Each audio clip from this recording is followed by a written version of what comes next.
یہ اللہ تعالیٰ کا نظام ہے کہ اس نے موت کو مخفی رکھا ہے، ایک لمحہ بھی پہلے نہیں پتہ چلتا کہ اب میری موت کی گھڑیاں آ گئی ہیں۔ تو جب آ جاتی ہے موت تو پھر بے بسی ہوتی ہے۔ تو یہ جو زندگی ہے ہماری مختصر زندگی، اس زندگی کو اس ڈھب سے گزاریں۔ دیکھو زندگی تو گزر ہی جائے گی، وہ عیش و عشرت میں گزاریں، وہ دولت کے حصول میں گزر جائے، وہ زندگی مصلح پہ گزر جائے، ذکر و درود میں گزر جائے، خلق خدا کی ہمدردی، مخلوق خدا پر رحم کرتے اور اذیت، دکھ اور مصیبت میں پھنسے ہوئے لوگوں کو نجات دلاتے، گمراہ لوگوں کو راہ راست پہ لاتے ہوئے جہاں بھی آپ زندگی گزاریں گے، جو دلچسپیاں، جو مشاغل آپ اپنے بنا لیں گے، انہی مشاغل میں آپ کی زندگی گزر جائے گی۔ وہ بھی دنیا کے اوپر لوگ بستے ہیں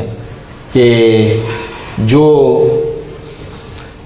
اپنا سارا دن تاش کھیل کے گزار دیتے ہیں تو شام ان کی بھی ہو جاتی ہے، اور وہ لوگ بھی دنیا پہ بستے ہیں جو سارا دن، جن کی آنکھیں قرآن مجید کی تلاوت سے وضو کرتی ہوتی تو دن ان کا بھی گزر جاتا۔ اس طرح جو راتیں تہجد کے مصلح پہ گزارتے ہیں، رات ان کی بھی بیت جاتی ہے، اور جو نائٹ کلب میں رات گزارتے ہیں، رات ان کی بھی بسر ہو جاتی ہے۔ تو یہ فیصلہ میرے ہاتھ ہے، آپ کا آپ کے ہاتھ ہے کہ ہم نے اس مختصر زندگی کے سفر کو کیسے کاٹنا ہے۔ ہم نے عیش و عشرت میں زندگی گزارنی ہے،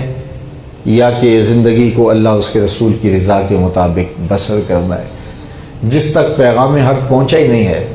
جس نے کوئی اچھا ماحول پایا ہی نہیں، افسوس اس پہ بھی ہے، کاش کہ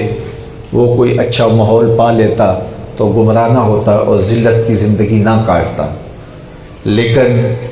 جس نے اچھا اور پاکیزہ ماحول پایا ہو، اسلامی زندگی کا اسے تصور دیا گیا ہو، اور اس کے سامنے کئی ماڈل اور نمونے موجود ہوں، اور پھر وہ اس کے باوجود بھی گمراہیوں کا شکار ہو جائے، وہ اچھا ماحول میسر آنے کے باوجود بھی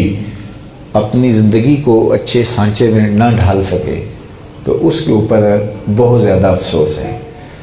ہوتا یہ ہے کہ دنیا کی زندگی میں گناہوں کی مستی ایک ایسی ہے کہ انسان اس کی طرف توجہ نہیں دیتا، التفات نہیں دیتا، اور پھر انسان کثرت سے جب غفلت میں زندگی گزارتا ہے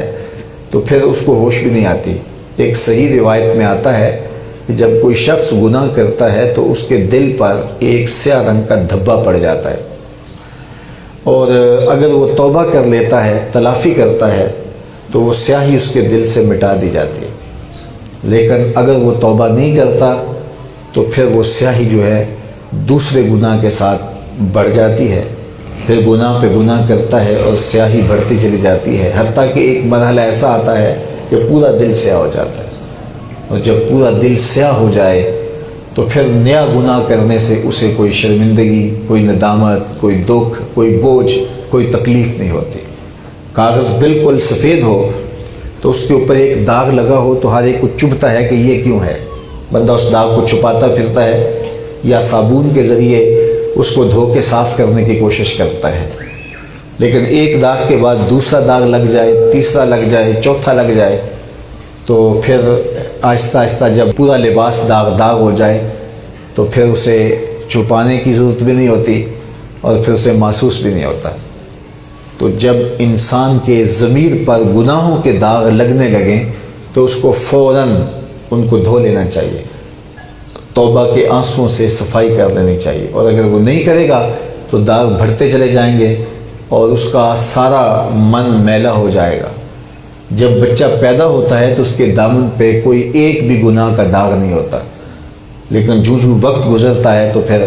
وہ اپنی بدعمالیوں کے داغ لگاتا ہے۔ توبہ کرنے والے دھوتے رہتے ہیں، لیکن جو توبہ نہیں کرتے ان کا سارا ضمیر سیاہ ہو جاتا ہے، پھر گناہ کرنے کے بعد انہیں کوئی دکھ، شرمندگی نہیں ہوتی۔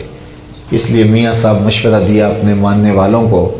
کہ تیرے ضمیر کی چادر بالکل سفید ہے، اس پہ کوئی داغ نہ لگانا۔ تو میاں صاحب فرماتے ہیں، چٹی چادر پھومنا والی تے داغ نہ لاویں جڑیاں، پھر نہ آکھی حشر دہاڑے حال ربا کی بنیا۔